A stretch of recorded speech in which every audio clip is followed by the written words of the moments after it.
Isabel Cole Gomez. It is currently November 23rd, 5:30 p.m. and I'm going to sit down and do a short video explaining how to switch the units in Maya to match the same units, the grid units used in Unreal. So the first thing you're going to see when I go on my Maya is that I already have a standard grid scale. I wanted to quickly remind myself and go over that centimeters and Unreal units are the same thing. So that's the scale that we're going to be working with. And I will be exclusively working on Maya, not on Blender. So what I'm actually going to do is go ahead and open up a new project. And I have actually gone ahead and changed my OBS settings, so it might look a little untraditional. On my right, you're going to see a literal screen recording of what I'm doing with Maya, because when I record just the Maya display, it doesn't show the settings like the drop-down menu, and I think that's quite important for this process. So firstly, I'm changing the workspace to modeling standard. That's the same thing that Professor Gardner had on his video. And then we go in through Windows, we click on Settings and Preferences, we go again on Preferences, and then once we're here, we are going to go to the regular settings unit. Our working units are going to be changed to centimeters, degrees, just like they have it. He also played around with meters in the video, but we are sticking to centimeters. Then we are going to go into our, so let's click save. We're going to go over here just to our regular world, and once you have a little grid right here, so you turn it off, on and off, we can actually right click and then click on grid options. Here in grid options, we want it to match up with the system of 1000 units. So the units for length and width are 1000, the grid lines are every 10 units, and the subdivisions are 1 unit. So it's actually the exact same that it's supposed to be already.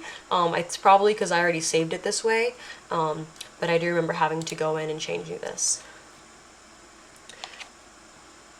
So apply and close, and this is our standard Unreal and Maya programming. Now, just for future Isabel, something else I would like to go over is the outliner. So the outliner you can actually click on right here on the left side of the screen, and if that's not showing up for you, or you're like me and we're confused, you can also access it by clicking on Windows and clicking on outliner. And this is what we use to clear history in order to properly save and export our Maya assets. Now, to make my life easier, I actually went ahead and saved the mannequin my professor provided from us. It is saved in my hard drive. I have it in FBX file, which is where 3D models saved in Autodesk Filmbox format. And I'm going to try to import this into the new Maya file I have open. Okay, so this is our mannequin. He is approximately 6 feet tall. And now that I have everything in place, the last thing to do is actually saving this as a Maya file. And there's actually 2 types of files, so I wanted to quickly go over that. So file, we already saved the scene, but let's click save scene as. And we do want it to actually not be binary, but be ASCII file. That's the file that my professor is asking for. So I want to be able to save this under a new folder. Let's make a new folder. Let's make Maya projects 2025 here, and double checking that I have the right grid scale.